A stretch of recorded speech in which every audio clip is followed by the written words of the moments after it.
Boa noite aí, pessoal que está chegando no YouTube, Instagram, Facebook. Boa noite a todos aí. Então, ao longo desses últimos dias aí, vimos um pouquinho de interpretação de exames de imagem, alguma coisa de deslocamento de disco com e sem redução. Vimos inúmeras situações aí que podem surgir no consultório com alguns graus de complexidade um pouco menor, outros maiores, e situações mesmo aí do dia a dia. E ontem fizemos um bate-papo sobre como diferenciar algumas dores orofaciais, como algumas cefaleias. Falamos em outro momento sobre algumas neuralgias. Não dá para falar sobre todas elas, porque o conteúdo é muito vasto, muito extenso, mas foi uma forma assim resumida de já ir mostrando para os colegas como que realmente é esse campo da DTM, dor orofacial. E sempre pergunto aos colegas que muito aluno às vezes chega quando está iniciando um curso ou quando quer entrar nessa especialidade, né?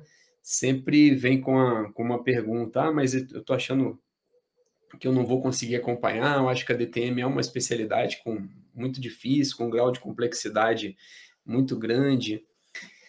Então, hoje a ideia é exatamente desmistificar um pouquinho dessa complexidade da disfunção temporomandibular. Será que a DTM é tão complexa assim? Será que ela é tão difícil de ser tratada, de ser entendida, de ser diagnosticada? Então, mais uma vez, retomamos aí. Eu sou o Lucas Carvalho, ensino dentistas a diagnosticar e tratar DTM. Bem-vindos e bem-vindas ao meu canal. Convido vocês para se inscreverem no nosso canal no YouTube, nos seguirem nas redes sociais, Instagram, Facebook. Todos os dias tem muito conteúdo de DTM, dor orofacial, de uma forma que a gente consiga dar uma maior segurança para que os dentistas consigam diagnosticar e tratar DTM de forma muito mais assertiva. Então, talvez esse grau de complexidade maior dentro da DTM, dor orofacial, pode ser porque a DTM é uma disciplina que ela tem pouco tempo, é uma disciplina que está ainda na adolescência, é uma disciplina que foi reconhecida pelo nosso Conselho Federal de Odontologia em 2002. Então, estamos fazendo aí, esse ano, 20 anos que ela foi reconhecida como especialidade dentro da odontologia. Então, há pouco tempo ela ainda era vista dentro das disciplinas, na verdade, de oclusão, de prótese. Agora já se tem uma disciplina de DTM dor orofacial, mas na maioria das faculdades ainda é uma disciplina eletiva e não obrigatória. Infelizmente, tem uma briga muito grande aí para ver se a gente consegue colocar DTM dor orofacial como disciplina obrigatória. E mesmo com toda essa dificuldade, mesmo sendo uma especialidade muito nova, muitos artigos têm sido publicados na literatura e muita coisa tem sido vista de mais atual dentro da DTM da dor orofacial.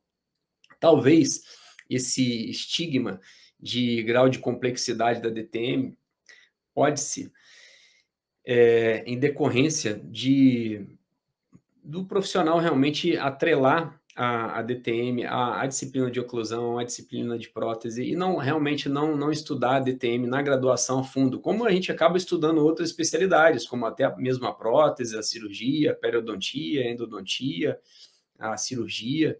Então, não é uma disciplina tão bem esmiuçada dentro da graduação. E isso acaba gerando um grau de dificuldade profissional quando se forma. E muito tem a ver também com a parte de diagnosticar de forma diferencial a DTM de outras dores orofaciais, e também da parte de anatomia e fisiologia, que na graduação a gente acaba vendo de uma forma assim um pouquinho maçante, um pouquinho de querer decorar um pouco e não aprender tanto a função realmente das estruturas aí de músculos da mastigação, da própria articulação temporomandibular, parte ligamentar e toda a parte de inervação e vascularização que corresponde à articulação temporomandibular e todo o nosso sistema estomatognático. Então, dentro dessas lives, dentro de tudo que a gente vem propondo nos últimos meses, a gente criou uma metodologia, e dentro dessa metodologia, a gente consegue transmitir para o aluno de uma forma muito mais simples, muito mais prática, muito mais objetiva e menos decorativa, vamos dizer assim. Então, o aluno consegue assimilar e aprender e não ficar com essa coisa de apenas decorar. Você consegue realmente assimilar a parte de anatomia e fisiologia, de articulação, de músculos da mastigação, de uma forma que fique muito mais fácil de entender e de absorver todo o conteúdo. E tudo isso a gente vem passando um pouco dentro desses últimos meses aí nas redes sociais, e a gente tem uma metodologia também à parte em que a gente realmente ensina dentistas a diagnosticar e tratar DTM, e a gente já tem alguns colegas aí que já estão emergindo, já estão tendo um grande sucesso na área de DTM, estão realmente se tornando um expert em DTM. Então, eu gosto sempre de explicar isso dessa forma, porque essa parte de anatomia e fisiologia, ela, por alguns colegas acharem um pouco maçante, principalmente na época da graduação, quando a gente começa a trazer para o campo clínico, para o dia a dia de trabalho, a gente consegue entender que todo esse conhecimento que você aprende na DTM, você acaba utilizando ele na odontologia como um todo, porque você retoma todos os conhecimentos que ficaram que a gente deixou passar um pouquinho no tempo e acabou se esquecendo um pouco dessas terminologias, das funções realmente de músculos da mastigação, de articulação, e tudo isso a gente retoma de uma forma que é mais gostosa de aprender, e não aquela forma meio chata mesmo. A gente consegue remover todo o conteúdo desnecessário que não é aplicável clinicamente e coloca tudo que realmente o aluno precisa aprender, tá? Então, isso é uma coisa bem bacana. E eu gosto sempre de orientar o seguinte, sempre que você vai entrar dentro de uma especialidade, qualquer que seja, ou sempre que você vai fazer qualquer tipo de decisão na sua vida, de tomada de decisão, pense sempre uma coisa: e se eu não fizer, o que pode acontecer? Duas situações que aconteceram comigo, um profissional que trabalha dentro de uma especialidade e não tinha o conhecimento na área de DTM. Uma foi assim, ele tinha um paciente e o paciente relatava para ele algumas dores faciais. E o que ele me passou foi assim, o paciente tinha uma dor na face, na região de masseter, e era uma dor que incomodava ele, mas ele nunca quis tratar, nunca tratou, nunca procurou tratamento. E nessa mesma região, ele acabou perdendo o elemento dentário e foi submetido a uma cirurgia de implante. Depois dessa cirurgia, logo depois da cirurgia, foi uma cirurgia assim, ele me mandou toda a documentação, todos os exames, não tinha nada para gerar dor no paciente. E o paciente começou com um quadro álgico, um quadro de dor, e essa dor não passava. E o paciente ligou essa dor ao implante que tinha sido recém-instalado. E ele me contou toda essa história, que o paciente tinha essa sintomatologia dolorosa antes de instalar o implante, mas acabou não fazendo nenhum tipo de tratamento para essa sintomatologia, e coincidentemente, naquela mesma região que o paciente perdeu aquele elemento dentário e fez um implante naquela região, o paciente começou com esse quadro álgico, com esse quadro de dor. E ele mandou o paciente para mim, porque ele clinicamente ele pediu tomografia, pediu radiografia, e realmente não conseguiu visualizar nada a nível clínico. Aí a gente começou a avaliar o paciente, eu fui orientando a ele e o paciente chegou para mim. Aí a gente fez uma tomada de história do paciente, fez uma avaliação clínica e começou a colocar a mão no paciente, fazer palpação. Na hora que a gente começou a palpar, principalmente a parte de músculos da mastigação, na inserção aqui, onde termina o masseter e logo embaixo do ângulo mandibular, onde você tem ali, um pouco mais à frente do ângulo mandibular, onde você tem aquela inserção do pterigoideu medial, na palpação ali, o paciente tinha dor. E nessa palpação, quando ele tinha essa dor, ele relatava para a gente que é exatamente a dor que começou logo depois da cirurgia de implante. E a gente continuou fazendo essa investigação e indagando o paciente como que era essa sintomatologia dele e o que ele sentia antes. Aí ele começou a contar para a gente que, olha, realmente eu tinha já uma dor igual a essa, só que depois que eu coloquei o implante, a dor aumentou.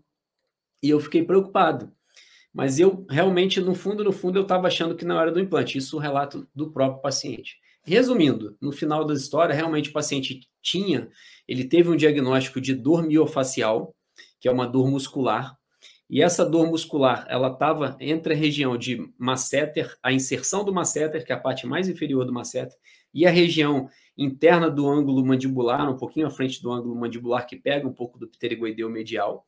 E, coincidentemente, logo após a cirurgia do implante, essas dores aumentaram. O que nós fizemos? Fizemos um tratamento específico para essa dor miofacial dele, para essa dor muscular dele. E questão assim de 1 mês e meio, a dor desapareceu. Aquela dor que ele relatou, que foi em decorrência do implante, a dor desapareceu. Então, na verdade, o que esse paciente tinha? Ele tinha uma dor miofacial, que é uma dor muscular, e essa dor muscular, ela estava referindo para o dente, para o molar inferior. E é muito comum acontecer isso. Você ter um paciente com uma dor miofacial, e essa dor miofacial, ela referir para a parte interna da boca, principalmente para a região, quando é a região de inserção de masseter, é muito comum irradiar para a região de molares inferiores e pré-molares inferiores. Depois disso, eu até conversei com esse colega e até orientei ele da seguinte forma, que eu sempre falo com meus alunos: se o paciente tem qualquer tipo de sintomatologia dolorosa, evite submeter esse paciente a qualquer procedimento invasivo. Trate o problema dele primeiro, trate essa sintomatologia dolorosa, deixe o paciente assintomático. Quando o paciente estiver assintomático, aí você submete esse seu paciente a um procedimento invasivo. Uma outra situação que aconteceu de uma paciente que foi por um colega, isso aqui eu estou fazendo uma analogia só para mostrar para vocês, que na verdade a gente acha que a DTM é complexa, mas na verdade a gente complica as coisas por falta às vezes de conhecimento mesmo na área, entendeu? Então, se você não ter o conhecimento nessa área, esse tipo de coisa pode acontecer. Então, uma outra situação também de uma cirurgia, uma paciente chegou com uma dor muito difusa e tinha vários remanescentes dentários na boca. E o que ela fez? Ela jurava que a dor era de origem dentária. Aí o profissional era um profissional reabilitador, conhecido, e ele fez toda a remoção cirúrgica, fez os implantes, ficou assim, o serviço perfeito, lindo, tá? Fez protocolo em cerâmica ainda, ficou um trabalho lindo. Só que a dor que a paciente tinha não desapareceu. E pelo contrário, como foi um procedimento muito invasivo, muito extenso, as dores que ela tinha antes aumentaram. E ela quis fazer esse procedimento, essa remoção desses elementos dentários, remoção de remanescentes radiculares, em decorrência da dor. Ela achava que se ela removesse todos esses dentes, a dor dela desapareceria. Pelo contrário, ela fez o procedimento ficou perfeito, radiograficamente, tomograficamente, osseointegração, tudo perfeito. Oclusão, tudo que precisava ser feito, o profissional fez, reabilitou. Porém, a dor aumentou, a dor do paciente aumentou. Por quê? O que estava gerando a dor do paciente não eram os dentes. O que estava gerando a dor do paciente eram dores que ele tinha extraoral. E quando a gente começou a avaliar esse paciente, aí nós vimos que esse paciente tinha uma DTM articular, tinha uma dor miofacial, tinha uma cefaleia, que é uma dor de cabeça secundária, que é uma cefaleia atribuída a DTM. Então, o paciente tinha, isso pode acontecer também, de um mesmo paciente ter vários diagnósticos de vários subtipos de DTM, que nós temos aí vários subtipos de DTM. Quando você pega as DTM, você divide elas em desordens dolorosas e desordens articulares. Vou só falar para vocês, só para vocês saberem quais são elas. Então, as desordens dolorosas, por exemplo, você tem a mialgia local, que é uma dor mais localizada na região de masseter temporal. Você tem a dor miofacial com espalhamento, que é uma dor muscular que espalha, mas espalha para aquela mesma região anatômica. Você tem uma dor miofacial com dor referida, que é uma dor muscular que sai do masseter e vai para uma outra região anatômica, ou sai do temporal e vai para uma outra região anatômica. Você tem um outro tipo de desordem dolorosa, que se chama artralgia, que é uma dor articular. E você tem também uma outra desordem dolorosa, que é a cefaleia atribuída a DTM, que é a dor de cabeça que o paciente tem em decorrência da DTM. Isso são as desordens dolorosas, que antigamente chamava-se de DTMs musculares. E as desordens articulares, você tem os desarranjos do disco articular, que é deslocamento de disco com redução, deslocamento de disco sem redução com a limitação de abertura de boca, deslocamento de disco sem redução, sem essa limitação de abertura de boca. Nós temos também as doenças degenerativas, que você tem lá a osteoartrose e a osteoartrite, e tem também a subluxação. Então, todos esses são subtipos de DTM. Então, esse paciente que eu acabei de relatar, ele tinha 3, na verdade, subtipos de DTM.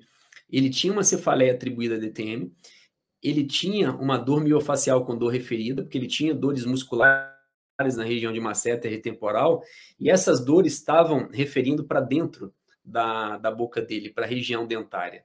E ele tinha também um processo degenerativo na região de cabeça da mandíbula, também chamada de côndilo. Então, o paciente tinha 3 diagnósticos de subtipo de DTM. E mesma coisa, nesse paciente, como era um paciente com uma dor crônica, mais de 3 meses, e o paciente estava muito comprometido, já tinha feito procedimento cirúrgico muito extenso, e as dores estavam muito intensas, aí nós tivemos que entrar com uma medicação que atua a nível de sistema nervoso central, associado a todo o tratamento conservador. Então, em algumas situações, a gente precisa dessas medicações, tá? Que você tem inúmeras medicações que podem ser usadas aí. Você tem aí antidepressivos tricíclicos, você tem aí anticonvulsivantes, que são medicamentos que, anticonvulsivantes, você tem aí gabapentina, você tem inúmeros medicamentos que te auxiliam para controlar essas dores crônicas, tá? Principalmente essas dores que o paciente foi submetido a algum procedimento cirúrgico, a dor continua e você, só com procedimento minimamente invasivo, você não vai conseguir dar uma qualidade de vida ao paciente. Então, nessas situações, na maioria das vezes, a gente até entra com uma medicação inicialmente, tá? Que é uma medicação que você tem que ter treinamento para saber prescrever, porque você tem que acompanhar o paciente para prescrever e depois desmamar o paciente, tá legal? Que são medicações que o cirurgião dentista trabalha com dor orofacial tem habilitação para prescrever, tá, pessoal? Isso é importante a gente estar ciente. Por isso que dentro da odontologia a gente consegue tratar esses pacientes com DTM e com dor orofacial, assim, com muita propriedade, porque a gente tem essa gama de ferramentas para tratamento. Na verdade, você tem dentro lá do seu consultório inúmeras ferramentas para ajudar esses pacientes a controlar essas dores crônicas. Então, essa analogia eu gosto sempre de fazer e mostrar essas situações para mostrar para os colegas, quando você não entra na especialidade, coisas que podem acontecer. E dentro dessa metodologia que a gente acabou criando, a gente tem conseguido, mesmo de forma online, mostrar que até mesmo os procedimentos um pouco mais invasivos, como a viscosuplementação, você consegue ter um domínio da técnica. E a gente até abre cursos que a gente tem aí presencial para os alunos que queiram, às vezes, participar do online, fazer alguma prática no presencial. A gente ainda tem dado essa oportunidade para os alunos, tá? Mas são procedimentos, assim, minimamente invasivos e, na 90% dos casos, você consegue controlar o problema do paciente sem fazer nenhum procedimento que seja irreversível, por exemplo. Então, os procedimentos dentro de controle de DTM do orofacial, 90% são procedimentos reversíveis, ou seja, minimamente invasivos. Tá legal?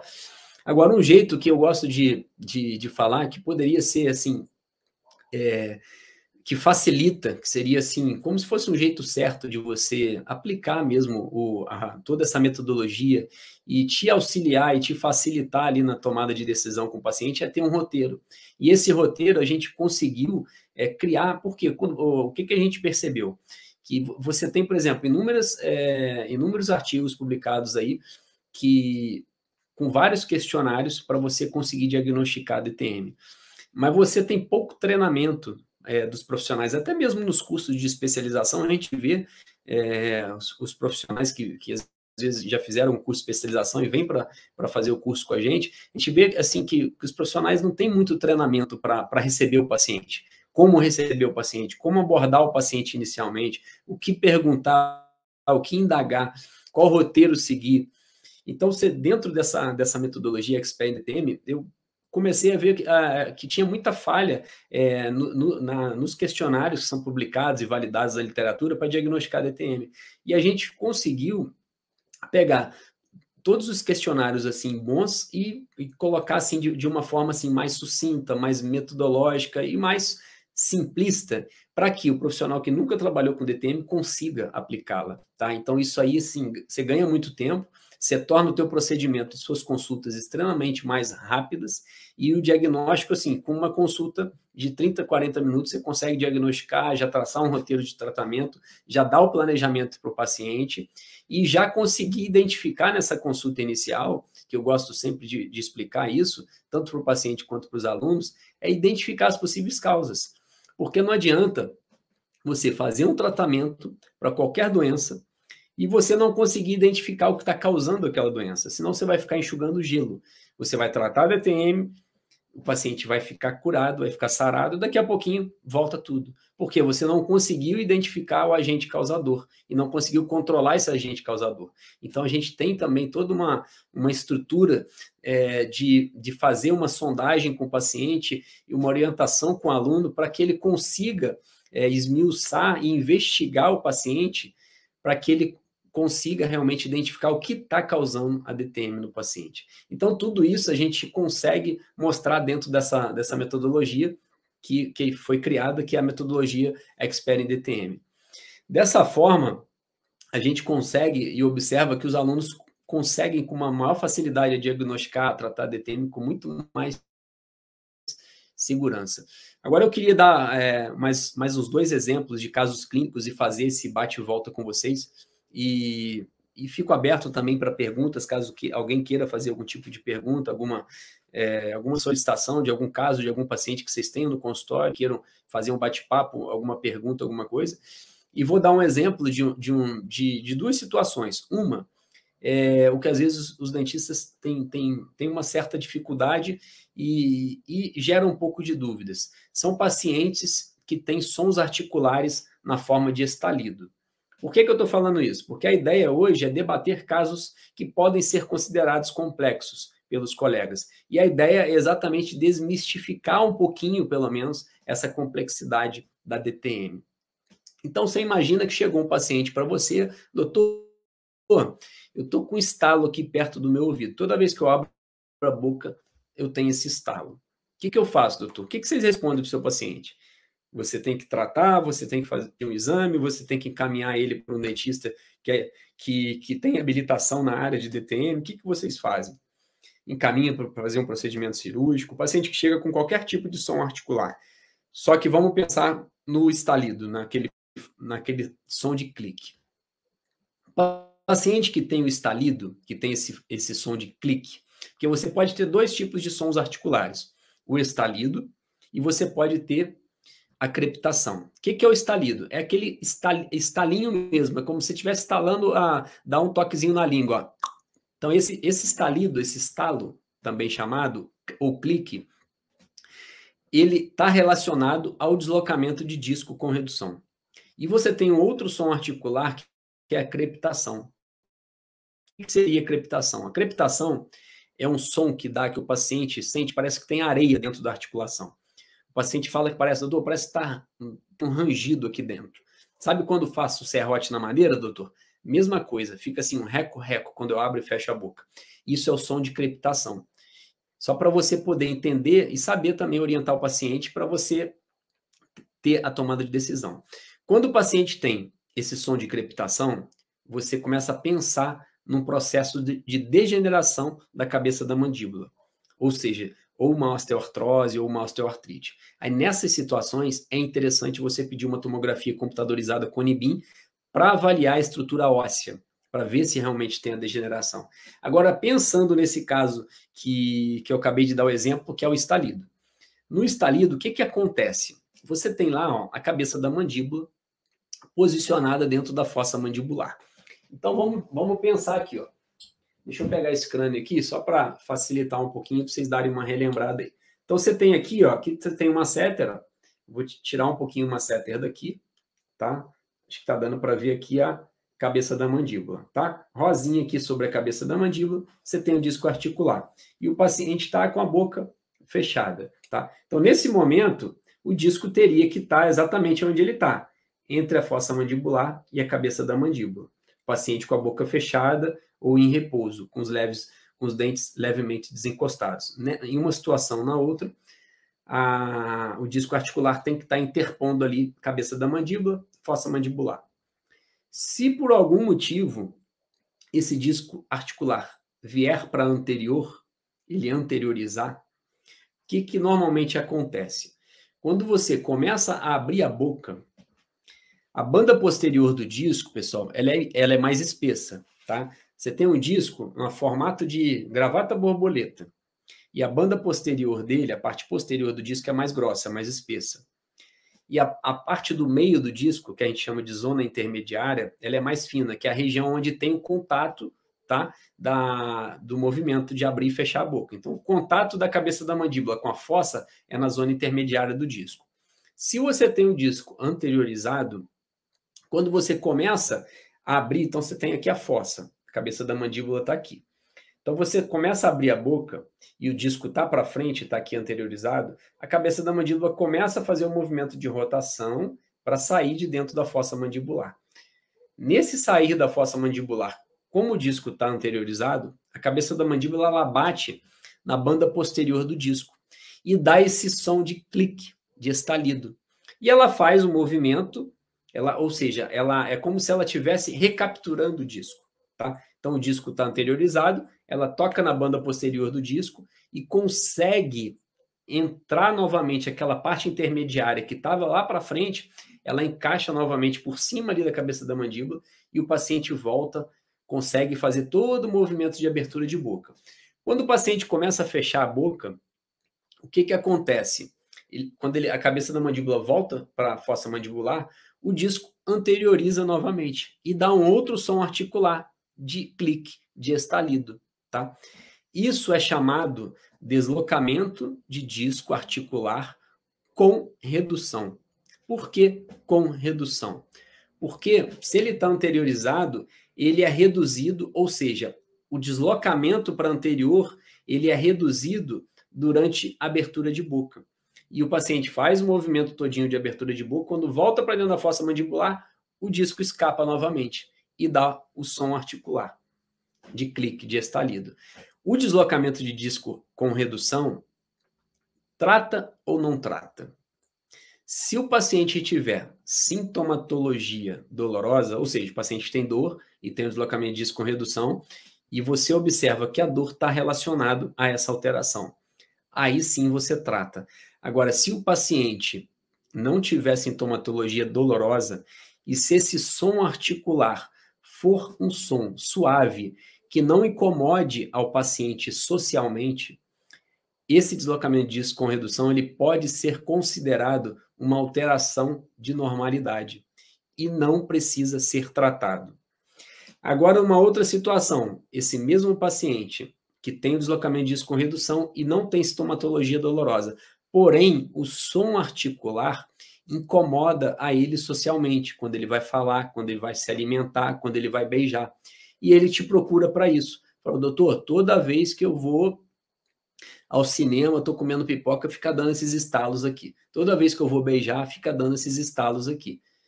Tem como você resolver o meu problema? Aí sim, você pode fazer o tratamento. Agora, se esse som for um som suave, se não tiver sintomatologia dolorosa, você pode fazer apenas um acompanhamento desse paciente que pode ser realmente considerado uma alteração de normalidade. Isso não sou eu quem estou falando, é tudo que a gente tem publicado na literatura, em boas revistas, em revistas de bom impacto, com grandes pesquisadores. Então, eles que falam, que mostram todos esses resultados para a gente, tá legal? Então, essa situação de som articular de estalido, eu acho que deu para dar uma ilustrada, uma elucidada aí para vocês. Uma outra situação é um paciente que, por exemplo, teve uma paciente que teve um travamento de boca aberta. O que é travamento de boca aberta? É aquele paciente que abre a boca e não consegue fechar. Então, ele fica com a boca aberta. Então, ele não consegue reduzir a luxação, tá? Então, ele tem uma luxação da ATM, ou seja, a cabeça da mandíbula sai de dentro da fossa mandibular e não consegue voltar para dentro da fossa mandibular e o paciente não consegue fechar a boca. Normalmente, quem faz esse procedimento de redução da luxação? O dentista. Normalmente vai para o hospital, se não tiver dentista, não consegue. E teve uma paciente em algum momento, até no curso que a gente estava ministrando, ela chegou para a gente, até encaminhada de um serviço público lá, que mandaram para o curso.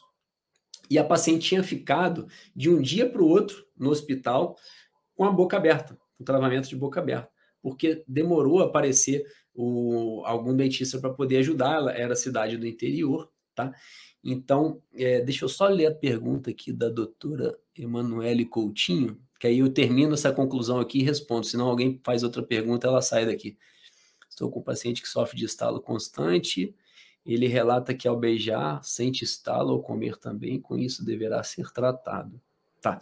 Então, Emanuele, se esse som articular constante se incomoda ele, principalmente quando ele está beijando, porque às vezes incomoda, ainda mais quando é jovem, né? Aí deve ser tratado sim, tá? Deve ser tratado. Tá legal? Tá? Se não incomodar, se fosse um som mais suave, aí não teria necessidade de tratamento. Mas como esse paciente, pelo que você está me falando, ele não tem sintomatologia dolorosa, mas o som articular está incomodando ele socialmente, aí é tratável sim. Então, voltando para esse paciente que tem essa luxação da ATM, ela ficou de um dia para o outro com a boca aberta, sem fechar. O que acontece quando o paciente fica muito tempo com a boca aberta? Você imagina que você tem aqui, ó, o músculo temporal, tá? Ele está inserido, ele tem um tendão que está inserido lá no processo coronoide, tá? Vocês lembram dessa parte anatômica, de anatomia e fisiologia? Então, você tem o temporal aqui, em forma de leque, e o tendão dele, aqui é a parte fixa do crânio, e a parte móvel é a mandíbula. Então, qual parte que ele insere na mandíbula? No processo coronoide. E você tem também uma masseter que pega da região do ponto fixo do crânio, que é essa região do zigomático, até essa borda inferior aqui da mandíbula. Então, ou seja, ele sai do ponto fixo e vem para o ponto móvel. Então, esses dois músculos aqui, vou mostrar os dois que é mais simples de entender, que são músculos mais externos aqui, principalmente nesse crânio. Então, se o paciente está com a boca aberta, esses músculos aqui, eles aumentam de tamanho, eles ficam alongados quando o paciente abre a boca.